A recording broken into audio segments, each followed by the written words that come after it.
कि दोहराता हूं सुनो रक्त से लिखी हुई कुर्बानी, जिसके कारण मिट्टी भी चंदन है राजस्थानी। रावल रत्न सिंह को छल से कैद किया खिलजी ने, कालजयी मित्रों से मिलकर दगा किया खिलजी ने। खिलजी का चित्तौड़ दुर्ग में एक संदेशा आया, जिसको सुनकर शक्त शौर्य पर फिर अंधियारा छाया। 10 दिन के भीतर न पद्मिनी का डोला यदि आया, यदि न रूप की रानी को तुमने दिल्ली पहुंचाया, तो फिर राणा रत्न सिंह का शीश कटा पाओगे, और शाही शर्त न मानी तो फिर पीछे पछताओ। गया तो यह दारुण संवाद लहर सा तोड़ गया रण भर में, यह बिजली की तरह क्षितिज से फैल गया अंबर में। महारानी हिल गई, शक्ति का सिंहासन डोला था सतीत्व मजबूर जुल्म विजयी स्वर में बोला था। रुष्ट हुए बैठे थे सेनापति गोरा रणधीर, जिनसे रण में भय खाती थी खिलजी की शमशीर। तो ये था कि जिससे रण में भय खाती थी खिलजी की शमशीर, रुष्ट हुए बैठे थे सेनापति गोरा रणधीर। अन्य अनेकों मेवाड़ी योद्धागढ़ छोड़ गए थे, रत्न सिंह की संधि नीति से नाता तोड़ गए थे। पर रानी ने प्रथम वीर गोरा को खोज निकाला, वन वन भटक रहा था मन में तिरस्कार की ज्वाला। यह लोक श्रुति है कि महारानी स्वयं घोड़े पर सवार होकर अपनी अंगरक्षिकाओं को लेकर, कोई विश्वस्त साथियों को लेकर जंगल जंगल गई, और एक जगह पर उन्हें एक पेड़ के नीचे सेनापति गोरा तलवार लिए मिल गए। तो वहां उनसे उन्होंने बात की। पर रानी ने प्रथम वीर गोरा को खोज निकाला, वन वन भटक रहा था मन में तिरस्कार की ज्वाला।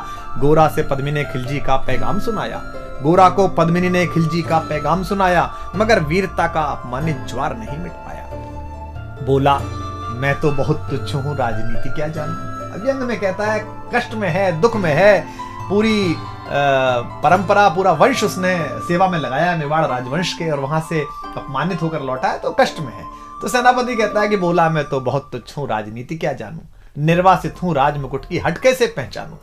बोली पद्मिनी समय नहीं है वीर क्रोध करने का, अगर धरा की आन मिट गई घाव नहीं भरने का। दिल्ली गई पद्मिनी तो फिर पीछे पछताओगे, जीते जी रजपूती कुल को दाग लगा जाओगे। राणा ने जो किया कहा वह माफ करो सेनानी, यह कह गोरा के चरणों पर झुकी पद्मिनी रानी। अब पद्मिनी, महारानी पद्मिनी, मेवाड़ राजवंश की आभा, मेवाड़ राजवंश की ज्योति, वो सेनापति को प्रणाम कर रही है चरणों में झुक के। ये क्या दृश्य है ये क्या करती हो गोरा, पीछे हट बोला। और रजपूती गरिमा का फिर धधक उठा था शोला। महारानी हो तुम सिसोदिया कुल की जगदम्बा हो, प्राण प्रतिष्ठा एक लिंग की ज्योति अग्निगंधा हो। किन शब्दों से सम्मानित कर रहा है महारानी को। वो उस समय कैसी स्थिति रही होगी महारानी की कि पति कैद में है, जहां जंगल में हूं, लेकिन वो उनको बता रहा है कि आप कौन हो। महारानी हो तुम सिसोदिया कुल की जगदम्बा हो, प्राण प्रतिष्ठा एक लिंग की ज्योति अग्निगंधा हो। जब तक गोरा के कंधे पर दुर्जय शीश रहेगा। और यह प्रतिज्ञा भारतीय इतिहास में देखिए तो पितामह भीष्म ने जो कहा था कि आयु ही मृत्यु से कहा अजय भीष्म ने, योग नहीं जाने का अभी ऐसे जानकर। और जो मृत्यु है वो कोने में हाथ जोड़कर खड़ी रही कि अभी भीष्म नहीं जाएंगे, जब सूर्य दूसरी दिशा में चले जाएंगे तब जाएंगे।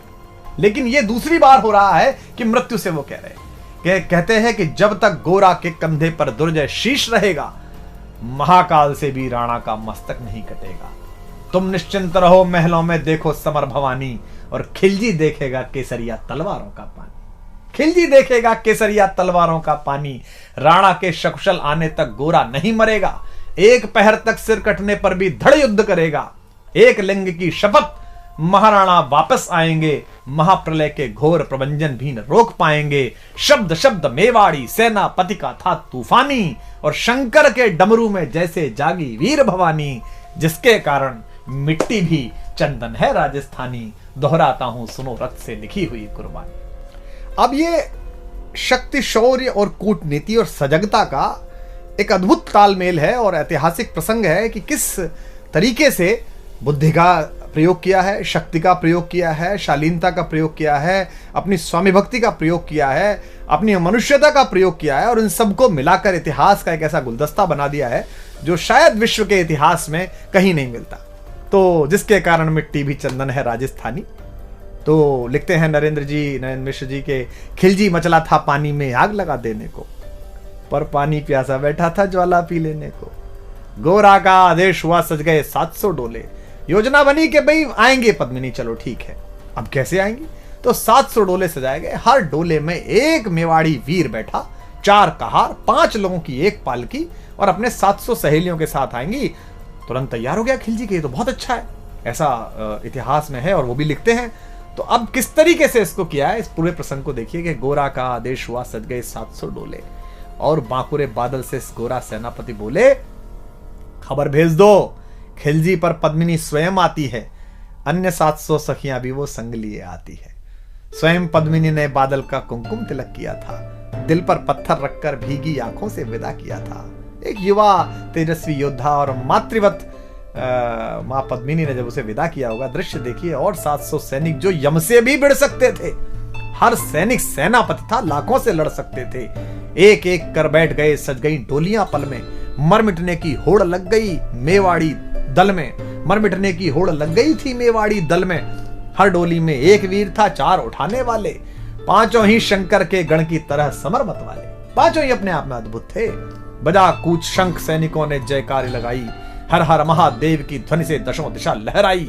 गोरा बादल के अंतस में जगी ज्योति की रेखा, मातृभूमि चित्तौड़ दुर्ग की ओर फिर जी भर कर देखा, मातृभूमि चित्तौड़ दुर्ग को फिर जी भर कर देखा। कर अंतिम प्रणाम घोड़ों पर चढ़े सुभग अभिमानी, उन्हें पता है कि वो जहां जा रहे हैं वहां से जीवित वापस आना बहुत मुश्किल है। कर अंतिम प्रणाम घोड़ों पर चढ़े सुभट अभिमानी, देशभक्ति की निकल पड़े लिखने को अमर कहानी, जिसके कारण मिट्टी भी चंदन है राजस्थानी, दोहराता हूं सुनो रक्त से लिखी हुई कुर्बानी। जा पहुंचे डोलियां एक दिन खिलजी की सरहद में, उधर दूत भी जा पहुंचा खिलजी के रंग महल में। बोला, शहंशाह पद्मिनी मलिका बनने आई है, रानी अपने साथ हुस्न की कलियां भी लाई है, एक मगर फरियाद फकत उसकी पूरी करवा दो, राणा रतन सिंह से केवल एक बार मिलवा दो। खिलजी उछल पड़ा यह कह फौरन हुक्म दिया था, खिलजी उछल पड़ा यह कह फौरन हुक्म दिया था, बड़े शौक से मिलने का शाही फरमान दिया था। बस एक बार भेंट करना चाहती है। भेंट में क्या था कि महारानी के डोले में कविता कहती है कि एक लोहार बैठा हुआ था और साथ में ये गए थे सेनापति जी, ताकि वो बेड़ियां काट सके। वह शाही फरमान दूत ने गोरा तक पहुंचाया। गोरा झूम उठे, क्षण बादल को पास बुलाया, बोले, बेटा वक्त आ गया अब कट मरने का, बोले बेटा वक्त आ गया है अब कट मरने का, मातृभूमि मेवाड़ धरा का दूध सफल करने का। यह लोहार पद्मिनी भेष में बंदी ग्रह जाएगा, केवल 10 डोलियां लिए गोरा पीछे धाएगा, यह बंधन काटेगा, हम राणा को मुक्त करेंगे। घुड़सवार कुछ उधर आगे की ही तैयार रहेंगे, जैसे ही राणा आए वे सब आंधी बन जाएं और उन्हें चित्तौड़ दुर्ग पर वे सकुशल पहुंचाएं। अब आप तैयारी देखिए कि कितनी कठिन, पूरी सेना खिलजी की और ये चंद लोग, और उसके बाद भी अपने महाराज को, महाराणा को किस तरह मुक्त कराने के लिए क्या संकल्प है कि उन्हें चित्तौड़ दुर्ग तक वे सकुशल पहुंचाएं। अगर भेद खुल गया वीर तो पल की देर न करना, और शाही सेना पहुंचे तो बढ़कर रण करना, और शाही सेना आ पहुंचे तो बढ़कर रण करना। राणा जाए जिधर शत्रु को उधर न बढ़ने देना, और एक यवन को भी उस पथ पर पांव न धरने देना। मेरे लाल लाड़ले बादल आन न जाने पाए, तिल तिल कट मरना मेवाड़ी मान न जाने पाए। ऐसा ही कोगा काका रजपूती अमर रहेगी, बादल की मिट्टी में भी गौरव की गंध रहेगी। क्या तो गोरा है और क्या उसका भतीजा बादल। ऐसा ही होगा काका, रजपूती अमर रहेगी, बादल की मिट्टी में भी गौरव की गंध रहेगी। तो फिर आ बेटा बादल, सीने से तुझे लगा लूं, हो न सके शायद अब मिलना, अंतिम लाड़ लड़ा लूं। यह कह बाहों में भरकर बादल को गले लगाया। धरती कांप गई, अंबर का अंतस मन भर आया। सावधान कह पुनः बढ़े पथ पर गोरा सेनानी, ऐसा ना हो जाए कमजोर हो जाए, इसने कहा सावधान कह पुनः बढ़े पथ पर गोरा सेनानी। पहुंच लिया झट से मुड़कर बूढ़ी आंखों का पानी, पहुंच लिया झट से मुड़कर बूढ़ी आंखों का पानी, जिसके कारण मिट्टी भी चंदन है राजस्थानी। दोहराता हूं सुनो रक्त से लिखी हुई कुर्बानी।